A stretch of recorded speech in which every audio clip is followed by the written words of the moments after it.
Hello hi नमस्कार दोस्तों। स्वागत है आज की इस नई वीडियो में जिसमें हम लोग जानेंगे क्लास टेंथ बायोलॉजी में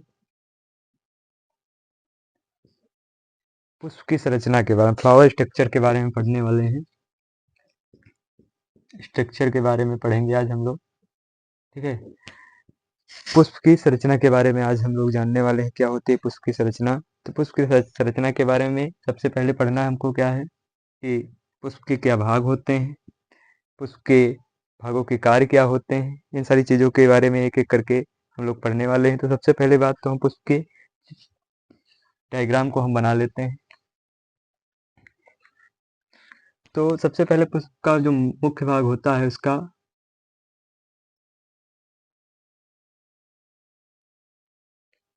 इस भाग को हम लोग स्त्री केसर बोलते हैं। नीचे वाले भाग को हम लोग पुष्पासन बोलते हैं। इस भाग को पुष्पवृंत बोलते हैं।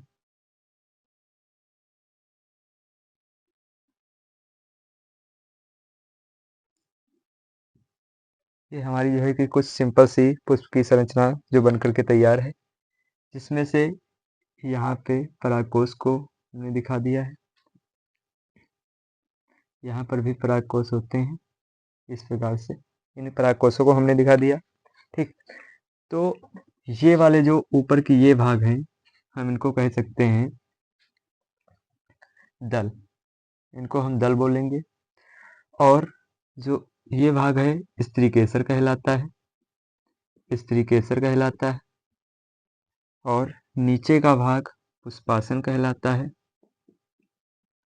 पुष्पासन कहलाता है। नीचे पुष्पवृंत होता है, पुष्पवृंत होता है।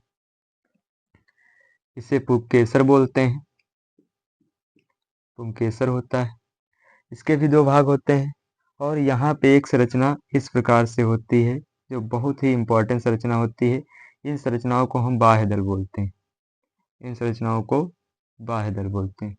ये चीजें जो होती हैं ये पुष्प के मुख्य भाग के अंतर्गत आती हैं। तो सबसे पहले एक एक चीज को पढ़ते चलेंगे। सबसे पहले दल के बारे में जान लेते हैं। दल क्या होते हैं?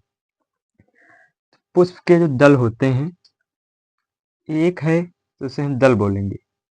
और एक पूरी इकाई अगर बना रहे हैं, पूरा एक पुंज बना रहे हैं तो उसे हम दल पुंज बोल देते हैं, दल पुंज बोलते हैं। ये सामान्यतया रंगीन होते हैं, ये सामान्यतया रंगीन होते हैं, रंगीन। इनकी जो पंखुड़ियां, इन्हें पंखुड़ियां भी बोलते हैं, ये सामान्यतया रंगीन होते हैं। रंगीन पूछ लेता है क्यों होता है? तो ये परागण के लिए कीटों को आकर्षित कराते हैं। परागण के लिए कीटों को आकर्षित करने के लिए रंगीन होते हैं। कीटों को आकर्षित करने के लिए, आकर्षित करने के लिए रंगीन होते हैं। ये दल के बारे में बात हो गई। तो कहने का मतलब दल जो होंगे सामान्यतया रंगीन होंगे। रंगीन होंगे इसलिए कि परागण के लिए कीटों को क्या कर सकें? आकर्षित करें। इसलिए ये कैसे हो जाएंगे? रंगीन हो जाएंगे। ठीक, ये बात थी कुछ दल के बारे में। एक है तो उसे हम दल बोलेंगे। एक पूरी जो है कि समूह को, एक पूरे चक्र को दलपुंज बोल देंगे। ठीक, इसके बाद बात आती है बाह्य दल की। क्या होते हैं बाह्य दल? बाह्य दल एक एक को हम केवल बाह्य दल, एक पूरे चक्र को हम बोल देते हैं बाह्य दल पुंज। पूरे चक्र को बाह्य दल पुंज बोलते हैं। एक पूरे चक्र को बाह्य दल पुंज। ये इसकी कहानी। तो इसकी कहानी में सबसे पहली बात हमको लिखना क्या है, क्या बाह्य दल पुंज होता क्या है? तो बाह्य दल जो होते हैं सामान्यतया कह सकते हैं हरे होते हैं, सामान्यतया हरे रंग के होते हैं, हरे रंग के होते हैं। और इनका मेन फंक्शन है पुष्प जब कलिका अवस्था में होते हैं, पुष्प जब कलिका अवस्था में होते हैं तो पुष्प की रक्षा करते हैं। पुष्प की कलिका अवस्था में, कलिका अवस्था में रक्षा करते हैं बाह्य दल। ये कहानी बाह्य दल की हो गई। फिर बात आती है स्त्री केसर के बारे में। स्त्री केसर के तीन भाग होते हैं। स्त्री केसर का सबसे ऊपरी भाग वर्तिकाग्र कहलाता है, वर्तिकाग्र कहलाता है। बीच का भाग वर्तिका कहलाता है, और जो नीचे का फूला हुआ भाग होता है अंडाशय कहलाता है। ये स्त्री केसर जो भाग होता है पुष्प का स्त्री जनन अंग होता है। स्त्री जनन अंग होता है, पुष्प का स्त्री जनन अंग होता है स्त्री केसर। मान लीजिए पूछ लिया कभी कभी कि पुष्प का स्त्री जनन अंग का नाम लिखिए, तो उसे हम स्त्री केसर बोलते हैं, या इसको जायांग बोलते हैं, जायांग बोलते हैं। ये दोनों शब्द अगर कहीं पर मिल जाएं तो स्त्री जनन अंग से रिलेटेड होते हैं, ये बात कंफर्म होनी चाहिए।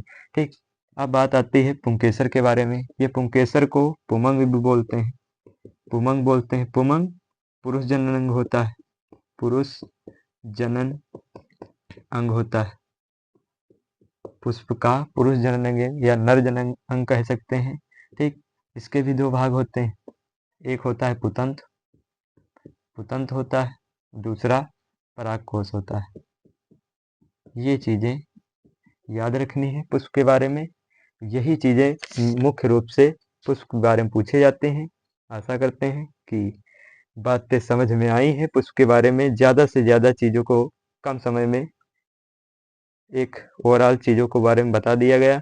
बची चीज़ है पुष्पासन, जहाँ पर पुष्प की स्थित होती है, जहाँ पे कोई स्थित होता है, पुष्प स्थित होता है, उसी को हम पुष्पासन बोल देते हैं।